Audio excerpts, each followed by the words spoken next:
Welcome. You got another episode of Gospel Insight. I'm grateful for all the people that watched the first one that I made a few weeks ago. And I'm grateful for all the comments and all the requests. I'll probably be doing these about once a month or so, maybe twice. I really love the discussions that we have in church. So today I taught again. And really like I've talked about last time, my goal in doing these videos is to be able to bring the opportunity to record my thoughts, my personal gospel insights for my children, for my friends, for people that I would love to share the gospel with that maybe don't have the opportunity to do so because of distance, or maybe I'm just too shy to talk to them about it.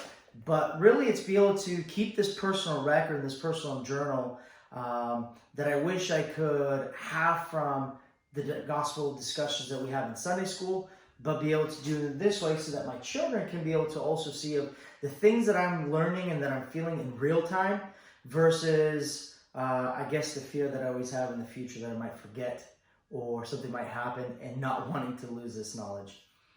I also care to be able to affect and touch your hearts.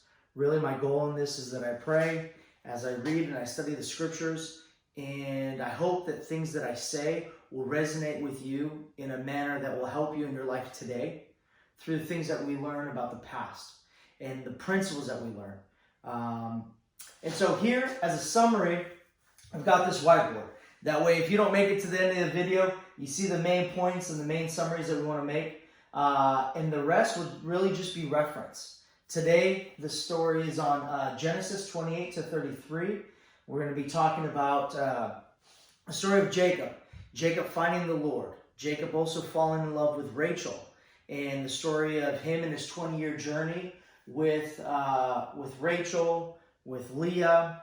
Then returning back to his brother and finding out kind of how that relates into our lives and how it is that we can make it to where in our day, with things that we're affected by, with social media, with politics, with war, with different things that plague us throughout our day, decisions that we make, maybe being unhappy in our relationship. How do all these stories and lessons that we learn here help me today to make a decision today of what I should do or shouldn't do, choices that I should make, and how does it affect my life? That's what we'll be talking about today. So, a little brief history is what we'll go into real quick with Abraham. So what we have here is we have a little story. And this is the genealogy that we, as we talk about characters, we know kind of what's going on. So right here is where we found ourselves in Genesis, is with Jacob. And if you think something that might help you out is the God of Abraham, Isaac, and Jacob. The scriptures refer to that a ton in the Old Testament. We have Abraham, the original, which is the grandpa of Jacob. God made a covenant with him, made a promise with him, and said that he should leave his land, for God had a land for him, a promised land, a land where he would grow and create Abraham and help Abraham grow in his journey. Well, Abraham has a wife, Sarah. Then Sarah has a handmaiden named Hagar. And then later on in his life, which we won't talk about this, we have, and I can't really pronounce it, but Keturah. Anyway, we'll be talking about here. So Sarah, if you remember, was the one that she couldn't have any children. She couldn't have any children for a long time. But Abraham was told by the Lord that he would have a posterity of like the sands of the sea, and that he would have a land and a great nation. And that's where we get the Abrahamic covenant, with our posterity being able to be protected and returned to the Lord. And that through him, the authority and the lineage of God's ordinances and authority would be carried on. So then we also have Hagar, who she was a handmaiden. So because Sarah couldn't have any children, she allowed Hagar to bear him a child, which where we have Ishmael. Then later in her years, Sarah had Isaac. And Isaac, being the firstborn, actually Sarah, then received what's called the birthright.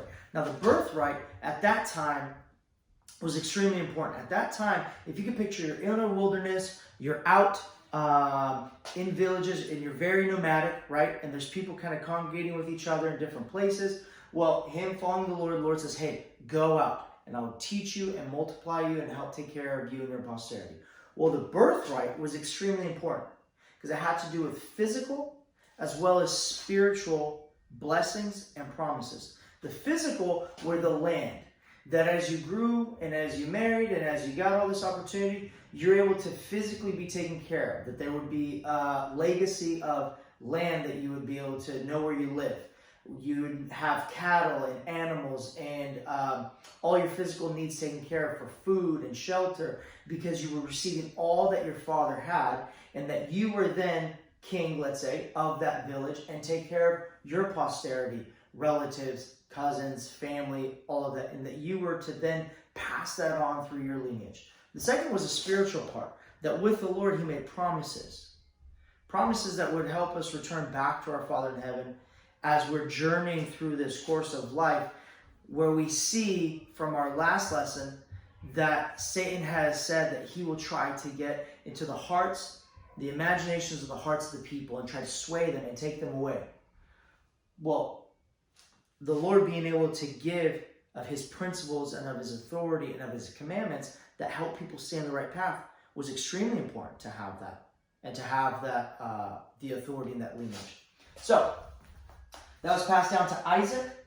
Well, Abraham, as he had Isaac, wanted Isaac to be married, but not of somebody in the land that he was in, which was in Canaan. He wanted to go back to his forefathers in the land of his fathers and find him a wife.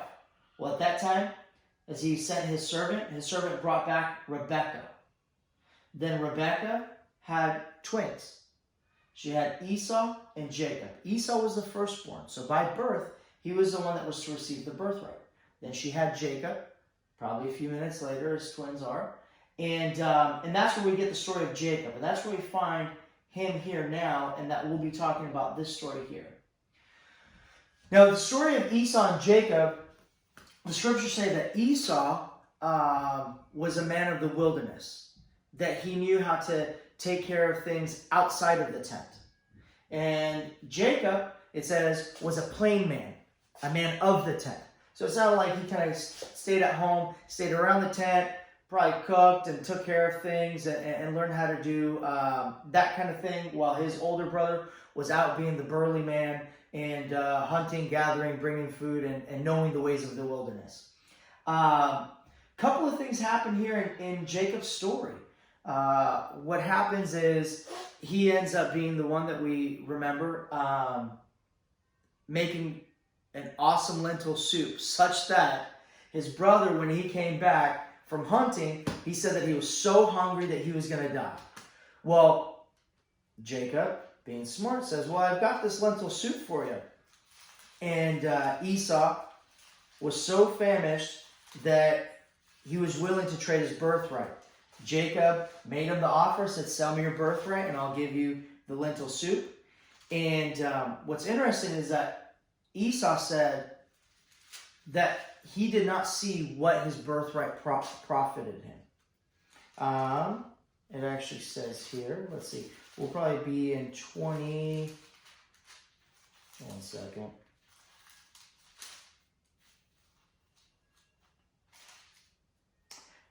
Here in Genesis 25, Esau says, behold, I am at the point to die, and what profit shall this birthright do to me? And so he sold it. We talked about the birthright was physical and spiritual. And the reason I want to talk about that real quick is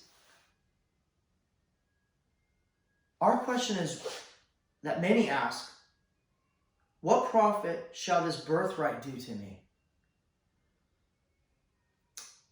What profit does going to church have to me? What profit do my covenants that I've made have to me? What profit does what I chose to do long ago, whether when I went to the temple or when I used to be active in the church, or what profit do the commandments have to me? A lot of us is natural to have these Esau moments. It's not a negative thing. The difference happens when it comes to choice, when it comes to our heart, and when it comes to obeying the commandments. That if we stay on the straight and narrow, I know that, as we see Jacob's story here, it's about the journey. And that's why we've highlighted here. Let us take our journey, is what Esau talks about later on, kind of in the future, fast forward. But if we don't see the profit of what the gospel profits you now, is it better to let it go and find out later what it's worth? Or is it better to maintain and retain and stay on the straight and narrow, and then look back and continue asking questions and find out, oh, you know what? Now I see where it profited me.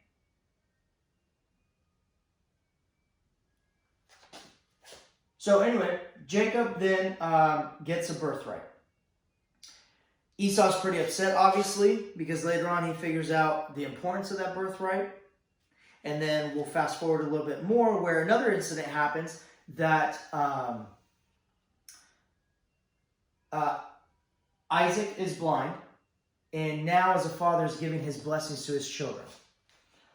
And Rebekah tells Jacob to go in and dress himself, to be like Esau, so that he would get the first blessings and the best blessings that their father had to offer him. Now, a lot of people in Sunday school and different discussions might be like, man, this is pretty deceitful. These are kind of crazy stories. It's important to remember that actually Rebekah, earlier on, when she was pregnant, she felt that things, it was talked about like there was a wrestle inside of her belly. One of the cool parts, this is in Genesis 25. Sorry, I keep going back, but this is Genesis 25. And it says in 21 and then to 22. It says,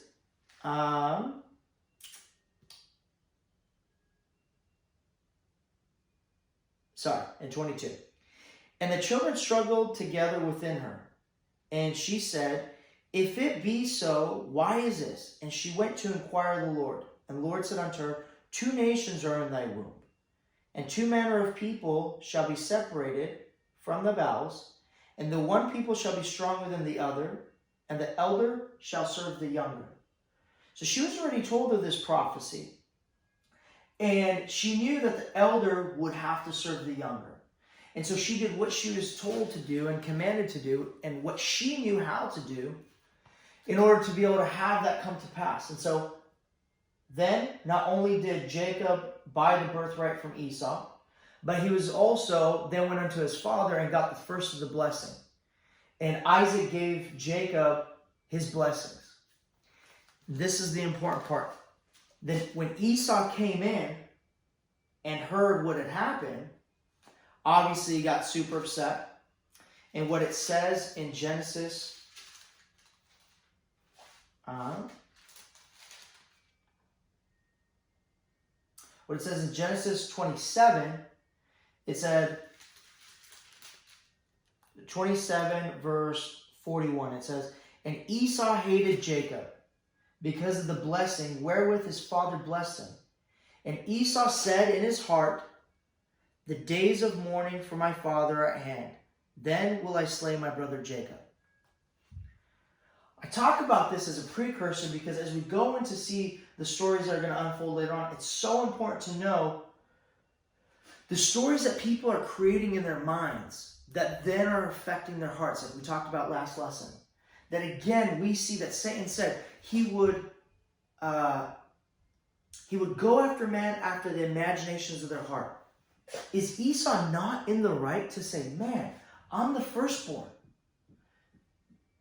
By blessing and lineage, I should have the birthright and the first blessing. And here's my little brother deceiving me in my mind to take, my birthright. And then now also taking my blessing. Is he not right to think these things? The difference is then allowing stories that might be true of imperfect people to now affect our heart. That then becomes a difference. In my family, the girls, they'll cry a lot and stuff like that. And one of the things that we've talked about is saying, hey, is that worth losing your power? And so let's say the girls are fighting with each other, Vienna with Cosette or something. Cosette will say, you're losing your power or whatever it is. But it's so true that though Esau might be right, he gave up and was willing to lose his power or willing to lose his heart and his course because of the story, whether true or not, that he wanted to accept. So things kind of got hot and heavy here with the family, where he's got his brother, who's a big burly guy, wanting to come after Jacob now. Enough was enough. And then later on, it also says in verse 27, at the end it said, this is in verse 46, and Rebekah said to Isaac, I am weary for my life because of the daughters of Heth. If Jacob take a wife, the daughters of Heth. So they were worried